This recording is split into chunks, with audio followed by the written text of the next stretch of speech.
1-2-1s. This is 16 WAPT News at 10. Breaking news, husband-wife homicide. A neighbor finds a couple dead in their home. Now, the search for the killer. Plus, flag fight. Mississippi's top lawmakers split over the state flag. And carjack manhunt. A stolen car crashed into a house, and now the suspect is on the run. Breaking right now, deputies on the scene of a double homicide in Rankin County. 16 WAPT's Jennifer Ortega joins us live outside the home. Jennifer, what can you tell us? Now we know the victims are a married couple in their 70s, and Sheriff Brian Bailey says it appears someone killed them. They've been out here since 5 o'clock this afternoon after a family friend found the couple dead inside the home. Now they said they tried to call them multiple times during the week, came to the door today, walked around the home and saw the woman's body lying through the window. A family friend had not heard from the couple and stops by several times a week to check on them. Couldn't get anybody to come to the door. Walked around, looked through the kitchen window and saw the female lying on the floor. He went to get a family member who came back up and unlocked the residence. And when they went in, they found the husband and wife both deceased. The sheriff says from what they've seen so far, they believe someone killed the couple inside the house. They're not releasing any more details on the case. They tell me they'll be out here for a couple more hours getting that evidence from inside the home. Live in Rankin County, Jennifer Ortega, 16 WAPT News. Hey, Jennifer, thank you. Again, officers on the scene of a double homicide on Highway 468 and Highway 469 in Rankin County. Here's David with Weather First. Well, things beginning to change a little bit. Sure, it's oppressively hot and humid out there, but we're going to get out of this hot weather pattern soon. Look at the batch of thunderstorms which has developed across the western parts of Tennessee, and I want to go over to the maps, the supercomputer. Look what that batch of storms does in the middle of the night. Moves into the northeast part of the state. There is some chance we could see a shower or thunderstorm in parts of the area in the pre-dawn or near-dawn hours. I'll have the specifics on that and tell you when. Temperatures are going to drop significantly coming up. Okay, David, tonight at 10, 6 hours and still no sign of a wanted carjacker. Police say he crashed into a house trying to get away. Investigators say the man was last seen jumping a fence behind a house and taking off toward Manhattan Road. Police say he stole a car from an apartment complex. They chased him all the way to Crepe Myrtle Court, where he drove through 1 yard, smashed through a fence, and crashed into a house. A neighbor says he saw everything. I said, wow, somebody could have got killed, you know? I mean, a chase like that, I don't know what speed limit they were driving by. Here was a chase, and the guy thought the street ran out, but it didn't. So he kept on going across the yard and ran through the fence, and it stuck into the neighbor's house on Barnes Street. Police say they know who the suspect is, but they are not releasing his name. Now, here's a better idea of where everything happened. The car crashed here, and police say that the last known location of the suspect was here. Moving right along, if you know anything, please call police. New at 10, U.S. Congressman Benny Thompson spoke to CNN tonight about the flag fight debate. That flag represents everything that's wrong. And for someone to try to defend the flag as heritage or something that's right is an insult. We know it's not. Thompson spoke with CNN's Wolf Blitzer. Some call it hate, while others say it's about heritage. 16 WAPT's Ross Adams has the story.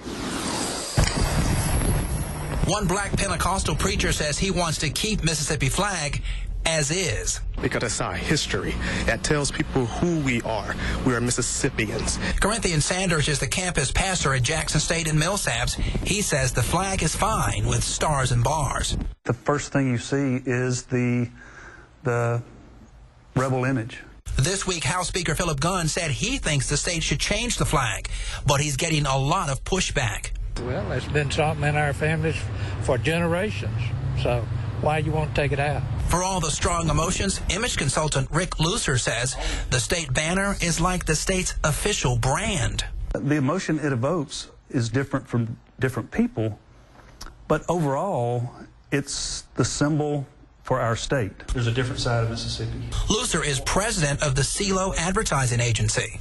In Mississippi, we've got to ask ourselves, is this our brand of today? He says the national debate over the Confederate flag is a clear sign that the state's brand is in question. It represented the Confederacy States of America, not racism or the KKK. Those groups came and took and hijacked that flag like they hijacked the cross in the United States flag. You look at Mississippi as a business and say, this is the first symbol that people see. Does that make people outside of the state want that? Does it make them want to visit here? Does it make them want to do business here? Does it bring good thoughts when they think about us? But this week, the debate rages on across the state. Ross Adams, 16 WAPT News.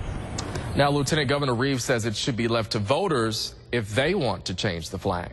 Now, this brings us to our Instapoll 16. Do you think the Confederate flag is offensive? So far, more than 2,500 people have voted, and most of you say no. We want to know what you think. Call 601-980-4416 and hit 1 for yes or 2 for no. Again, that number is 601-980-4416. You can also vote on Facebook or Twitter. A bold move by the Charleston City Council. They just passed an ordinance banning funeral protest. This comes as families prepare for the funerals of the 9 people gunned down at a church.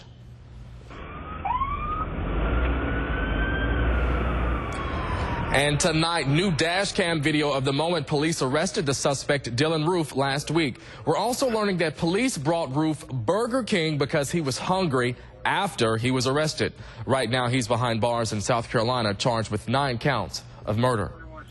Well, new at 10, a Hinds County judge moves forward on a cheating scandal in Clarksdale. Chancery Judge Dwayne Thompson found the state can continue with the hearing that could revoke the teaching license of Frances Smith Kemp. The judge dismissed her arguments of why the state should not move forward. She is accused of changing tests at Heidelberg Elementary. State officials have not yet decided on when this hearing will take place. And tomorrow night, preliminaries begin for Miss Mississippi. They're going on at the Vicksburg Convention Center. A winner will be crowned Saturday. Some of the contestants say it's been a very busy week leading up to tomorrow's big night. Oh goodness, we've not stopped moving. It has been rehearsal after rehearsal, but it's so much fun. It's so worth it. Of course, the winner of Miss Mississippi will go on to compete in the Miss America competition in September. You can catch that right here on WAPT. And the Kosciuszko superintendent is resigning, but he is not going far. Tony McGee is taking the same job with the Scott County Schools.